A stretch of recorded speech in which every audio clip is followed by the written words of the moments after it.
একটি দেওয়াল ঘড়িতে 10টা বাজতে 10 সেকেন্ড সময় লাগে, তাহলে 12টা বাজতে কত সময় লাগে? এইখানে দেখা যাচ্ছে যে 10 বার বাজবে ঘড়িটা, তাহলে মাঝে কতবার গ্যাপ হচ্ছে?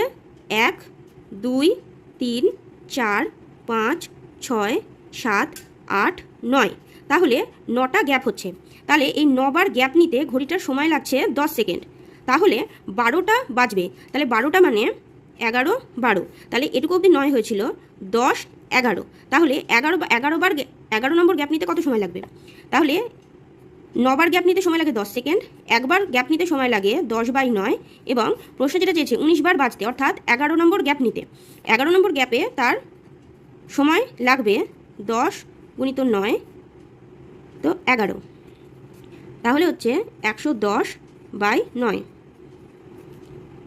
তাহলে 9কে 9 10 11, 9 2 18 2, 12 পূর্ণ 2 এর 9 সেকেন্ড সময় লাগবে। অপশান এ হচ্ছে সঠিক উত্তর। প্রশ্নে যতবার বাজবে বলেছে তার থেকে 1 কমিয়ে নিতে হবে, তাহলে উত্তরটা বেরিয়ে যাবে।